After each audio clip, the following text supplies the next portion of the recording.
Je me souviens de cette période très précisément. On avait notre boutique en ligne qui tournait. On travaillait de chez nous. Patrice gérait la technique et moi, je l'épaulais dans plein de tâches. Je m'occupais des relations clients, des fournisseurs. Et puis Logan était en instruction en famille depuis quelques années déjà. On suivait les cours à distance, on s'organisait comme on pouvait. Mais malgré cette souplesse apparente, il y avait un épuisement, un vrai épuisement. Et puis un jour, un peu par hasard, je suis tombée sur un blog qui listait des livres sur le changement de vie. Et l'un d'entre eux a attiré mon attention. Il s'agissait de la semaine de 4 heures de Tim Ferriss.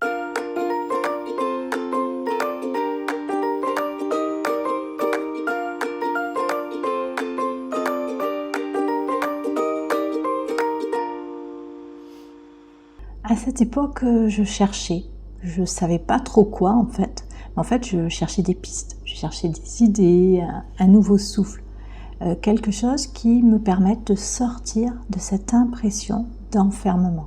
Ce livre, il m'a ouvert les yeux. Alors bien sûr, tout ne me parlait pas dans ce livre. C'est un livre américain avec un ton parfois un peu radical, des idées très efficacité à tout prix, mais au milieu de tout ça, il y avait une histoire. Celle d'une famille qui avait décidé de voyager à plein temps avec leur petite fille qui était âgée de 6 ans, tout en continuant à travailler à distance. Et là, ça a fait tilt. Parce que finalement, ce qu'ils faisaient, on le faisait déjà. On vendait en ligne, on communiquait en ligne, on travaillait depuis nos ordinateurs et Logan étudiait aussi en ligne. Alors pourquoi rester là ? Pourquoi s'enfermer dans un cadre qui ne nous nourrissait plus, alors qu'il suffisait peut-être de le déplacer. Assez rapidement, j'en ai parlé à Patrice. Je lui ai lu des extraits, je lui ai dit « Regarde, on pourrait faire ça, ce qu'on fait aujourd'hui, on peut le faire depuis n'importe où. » Et c'est là que quelque chose a commencé à bouger, à se mettre en place. Alors on a commencé à en parler vraiment, pas comme si c'était un rêve lointain, un projet de voyage, pas comme une lubie, mais comme une possibilité qui pouvait être vraiment concrète. Alors évidemment, les peurs, elles ont commencé à arriver, et les doutes, et si ça marchait pas, et si on se plantait, et Logan dans tout ça, et les papiers, la logistique, et les clients à gérer à distance. Mais à chaque fois qu'on pesait le pour et le contre, une chose revenait. On ne pouvait plus continuer comme avant. Ce n'était pas un caprice, pas du tout, ni la crise de la quarantaine.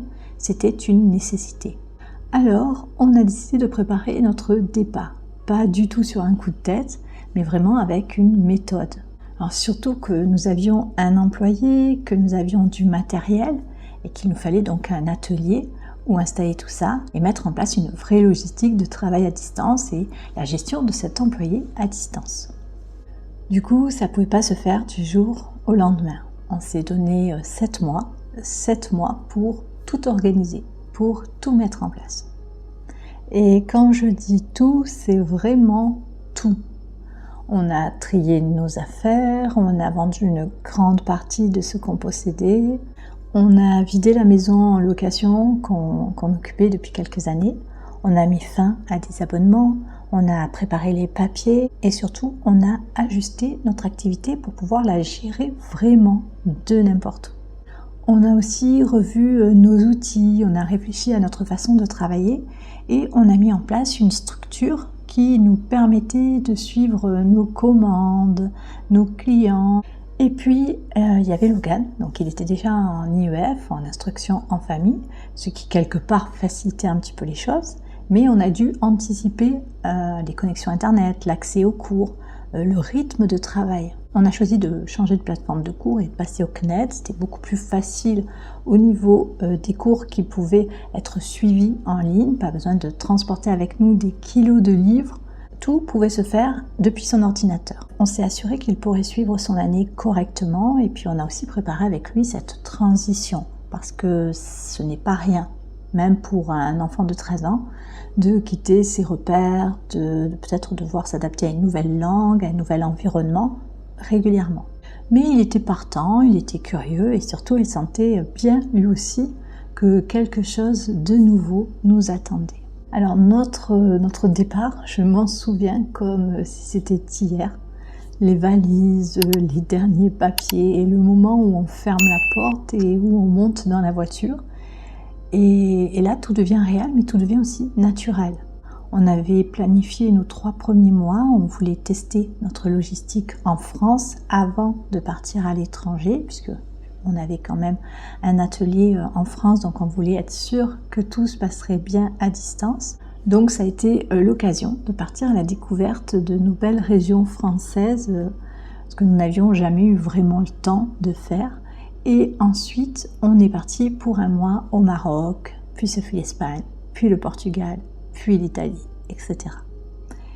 Alors c'est clair, même si nous avions notre activité à gérer, les commandes à assurer, dès que c'était fait, on lâchait nos ordis et on sortait découvrir notre environnement temporaire.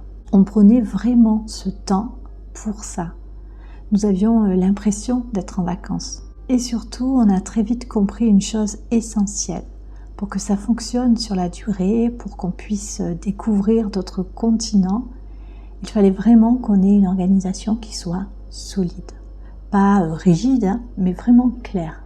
Alors on a mis en place des routines, des temps de travail, des temps en famille, des temps pour découvrir, pour profiter. On a aussi appris à s'adapter aux fuseaux horaires, aux connexions parfois instables, même si on essayait de gérer au mieux cette partie-là, au logement plus ou moins confortable.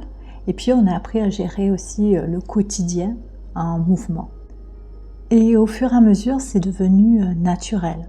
C'est devenu notre vie. Alors c'est pas une liberté totale, c'est pas une liberté sans contrainte, mais en tout cas c'est une liberté choisie où on pouvait décider du lieu, où on pouvait décider du rythme.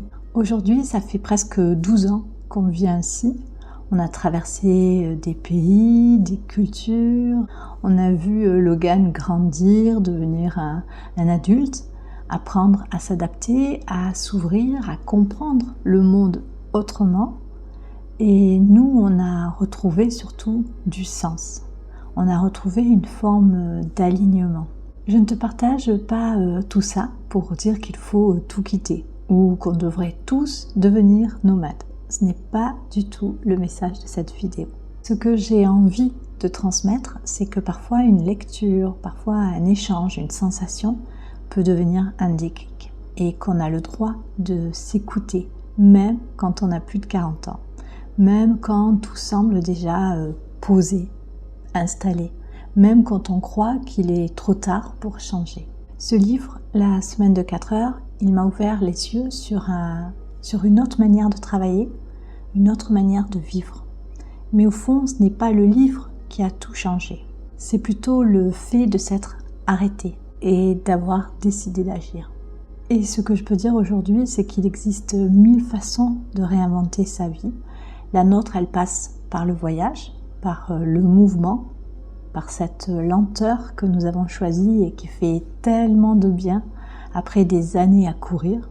J'espère que tu as apprécié ce petit partage d'expérience. Si tu as des questions, si tu as envie d'en parler en commentaire, n'hésite pas. Je te laisse et puis on se retrouve très vite dans une nouvelle vidéo.